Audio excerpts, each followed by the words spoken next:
Hello.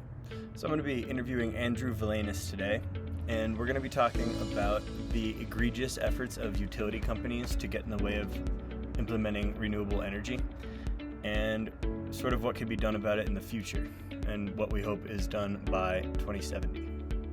So I guess first I wanted to ask you what the most egregious example in your mind of Northwestern Energy or a related special interest group purposefully getting in the way of like the implementation of renewable energy or the growth of renewable energy. Yeah, boy, that's a big question. Yeah. And so, you know, renewable energy exists on a lot of different scales, which is a little different than other energy sources, right? So you think of like coal and natural gas, those exist in our kind of energy world as large scale resources, right? That are used to generate a lot of energy. Renewable energy exists at the small scale, so rooftop solar, small wind, micro hydro, and also the large scale. So it's a little bit different in that way. So when you talk about utilities pushing back against renewables, it depends on the scale. At the large scale, I mean, we've seen Northwestern lobby against having any kind of renewable energy or clean energy standards. They were supportive of repealing Montana's renewable portfolio standard, which is, a great way to implement renewable energy development in the state. They pushed back against large-scale solar and wind development in the state in the regulatory realm. So at the Public Service Commission, they pushed back hard against those projects coming online. On the small scale for my work, which is where mostly I work on, I think the most egregious thing we saw was the changes they wanted to make to net metering in the rate review that they filed about 4 years ago at this point. And just as a reminder, net metering is a billing mechanism that allows people with rooftop solar or small wind, any kind of personal generation, to get a bill credit for any excess energy they send to the grid. And the proposal that Northwestern made was just punitive. It really was. It didn't feel like it was a kind of approach to a problem that was going on. It just felt like they were, anti-net metering, and this was going to shut it down. And so I think that's one of the big ones for me. Just the way it was designed and the way they rolled it out. They're just kind of the fighting tooth and nail back against it is kind of what I see. Yeah, absolutely. Yeah, I think your presentation on that issue of net metering, I think, was one of the most like appalling examples that I learned through the course, because you could kind of see how it would impact almost every business, or especially like school system, like anything like that in the state.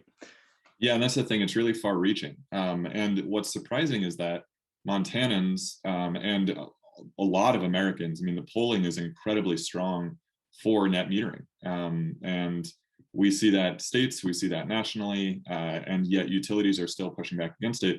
And a lot of it comes down to the fact that utilities are for-profit businesses. And so because of just the way our energy system is set up and the way our economy is set up, utilities are driven by selling kilowatt hours, and anything that gets in the way of doing that, they're going to oppose by almost necessity.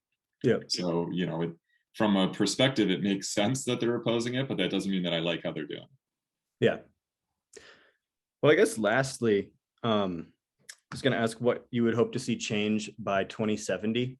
Seems a little random, but another audience for this video is also the class of 2070. So right on. Okay. Yep.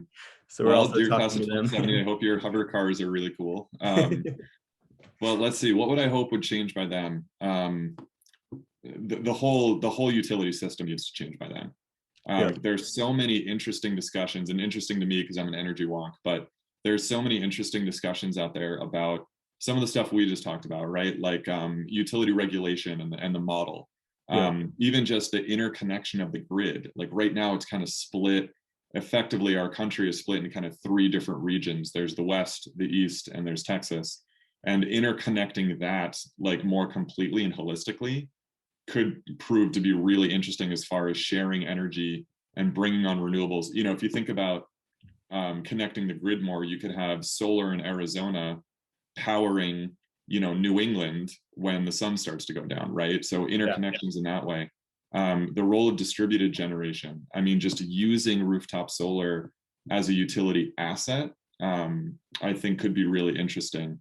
I think the rise of microgrids and like kind of community level microgrids would be really interesting, especially with, if there's going to be increased wildfires and outages and, dangers to the system from storms, grid resilience and using rooftop solar and batteries and things like that to promote that, I think are really, really important. So there's so much research and so many great ideas about how to change just the energy system, kind of the economic system, the regulatory system, the infrastructure.